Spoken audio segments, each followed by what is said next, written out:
What's going on, guys, and welcome back to Meadow Green Homesteading. So if you're a first-time viewer here, I'd like to thank you for joining us, and if you're a returning viewer here, I'd like to thank you for once again tuning in and continuing to support our channel. So what I want to talk about right now in this video is our pastures and our fence lines.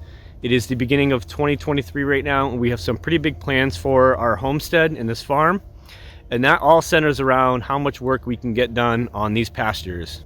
Now, if you've been following our channel, you know that this homestead, I've talked about it before. This used to be a dairy farm about 30 years ago, before our house was actually built in '92.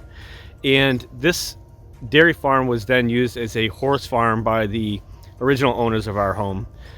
There were cattle run on this property. There were horses run on this property. They grew okra.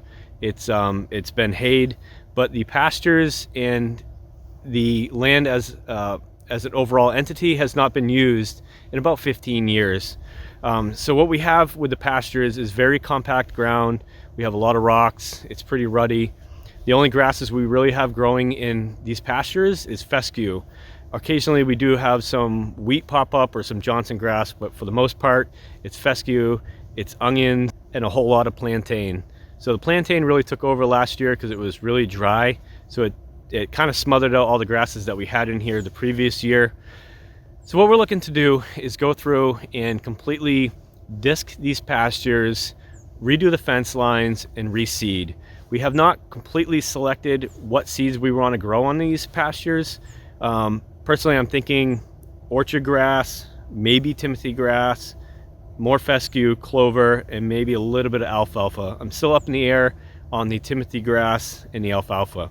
So what you're looking at behind me is the work that we've been doing this weekend. We're going through and we're repairing all of the fence lines on this property. All the fence lines are either field fencing or they're barbed wire. I've been going through the process of tearing all that out. Now, we bought a stump bucket for the tractor. I've showed that in previous videos and on our Facebook page. And if you don't follow our Facebook page, please do, at Meadow Green Homesteading. We post daily content on there and a lot of fun stuff. So on our Facebook page, we've been sharing more than our videos as far as the fencing is concerned. Like I said, we purchased the stump bucket and we've been going through and picking out, cutting down trees and picking out the stumps. Unfortunately, some of the trees that have grown up in these fence lines are just too big for my L3901 Kubota and the stump bucket to remove. So finally, I broke down and I reached out for a little bit of help today from my friend Coty. The main reason I kind of asked Coty to come up was there are two poles that are on our property. They're about 40-foot galvanized steel poles, and they had a cable being run between them. The previous owner had put these up because they were avid dove hunters and they were trying to draw in something for the doves to land on so they could hunt. But we don't really have any use for these poles, and they're kind of right in the middle of the pasture where I want to disc and reseed this spring. So I called in Coty. He came up last night. He took one down in a matter of minutes. I had been struggling for a good 2 to 3 hours trying to dig a hole big enough where I could just knock these poles over, but he made real quick work of it with the loader, so I was very thankful. And then he came up again today. So what you see behind me is the work that Coty's been doing today. After he took down those two poles, he's been coming through and he's been knocking down a couple of the trees that were just too big for my tractor to dig out or tip over, as well as some T-posts. He took out a couple of railroad ties that were in the ground, again, a little bit too deep for my tractor to pull out. And I really can't thank Coty enough for coming up here and helping me out. It really motivates me to get these fence lines done. We had pretty ambitious plans for 2023, and I think at this point we might scale them back a little bit as we've shifted our focus away from getting the cattle on this property this year, more towards ramping up the egg and meat bird chicken production, as well as possibly doing some hogs. So we've been talking quite a bit about doing pigs this spring. Pigs are pretty quick and easy. The turn on them is usually about 6 months, depending on how old you purchase the pigs. But for infrastructure, all they really need is a hut and the electric fence. So we have freezers full of chicken right now, vegetables, and red meat. We're kind of looking to get a little bit something else in the freezer. So I think we're scaling back our expectations a little bit for this year. We're going to focus on ramping up the vegetable garden more. We're going to focus on the pigs, the pastures, and the fence lines, and possibly some work on the barn. But with that being said, I'm going to stop the video for now and I'll pick it up next weekend. We got a lot of trees to take down. We got a lot of shrubbery to take out. We got a lot of big rocks to move. I had one rock in the pasture real quick. I had one rock in the pasture that, I'm not even lying, it looked about 8 inches long and it stuck up out of the ground about 1 inch. Easily mowed over it, but I wanted to dig it out. I started picking at it with the tractor. And I'll show the video of Coty taking that rock out. Let's just say I had no chance whatsoever getting that out, but he easily took it out with his loader, so thank you again. But with all that being said, I'm gonna pick this up next weekend. We'll see you then. All right, everybody, so it's been a couple weeks since we shot the beginning of this video. Now it's a beautiful, beautiful spring day out here. It's a little windy, it should keep us nice and cool while we're on the tractor. I already have the stump bucket all set up, but we have about 50 feet of fence line over by our garden that we need to finish up before we start work on the fence lines over by our barn. So we're still chipping away, getting set up for cattle, which is going to be our plan for next year.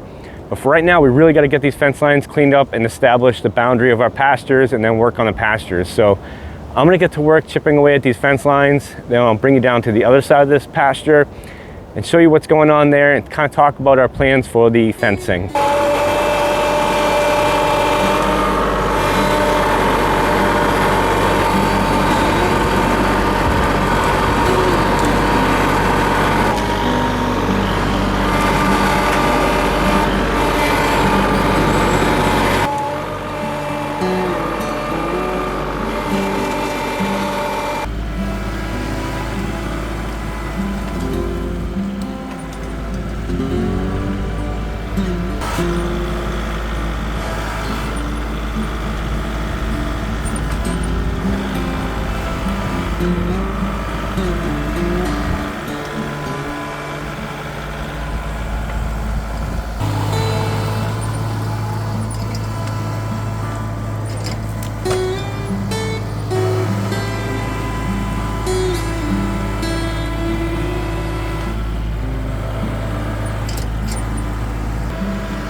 All right, so there we have it. We have this fence line all cleaned up finally. We worked on it a couple hours last night and a couple hours this morning.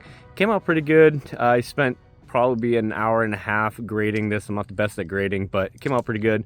We are going to be tilling or disking this next spring when we redo the pastures. Let's take a spin over by the barn and go take a look at the next fence lines that we're going to be cleaning in order to expand our pastures.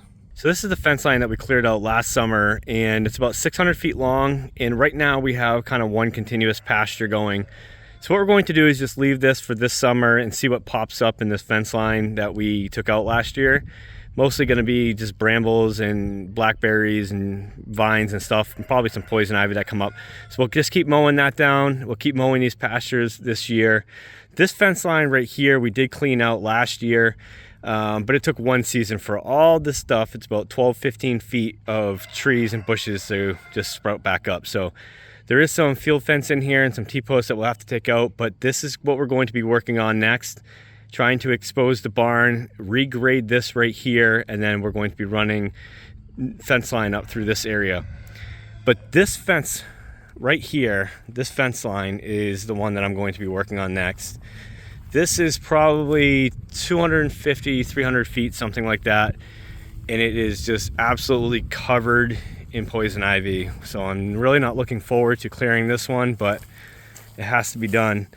There's field fence. We got 1, 2, 3, 4 strands of barbed wire in here, T-posts wrapped in trees. It's just, this is going to be a mess, but that's what we've been dealing with here. And the reason that I want to get rid of this fence line is actually to reestablish our new fence line. So right about the tip of my finger right here, this fence line goes in, but we're going to be doing a new fence line that actually comes straight across right here over to where the barn post is right here. That way we can establish nice square pastures, and we actually have plans for this little bit of grassy area that we have on the other side of this fence line right now. So this is really nice fescue right here, and we have a small idea about what we want to do. It's going to be rows of something going this way in this area. So right now we have the Orpingtons over here. They're just pecking around, taking care of the bugs in the grass and fertilizing the ground. So I really hope that we do get the fence lines all completed this year. That way we can run the cattle on them next year. So it's a big job, but I think it's going to go by pretty quick. And at the end of the year, we're going to look back on it and say, you know what, that wasn't too bad. It's going to be really nice to have square pastures that we can divide up into nice equal paddocks and then do like sort of a winter yard for the cattle. It's going to be nice to have the high tensile electric fence rather than barbed wire. It's just so much easier to maintain, but it's going to be a lot of work. I'm looking forward to it. And if you want to watch that process and watch our homestead grow, remember to hit that subscribe button. We really do appreciate it. Glad you watched this video, and we'll see you next time.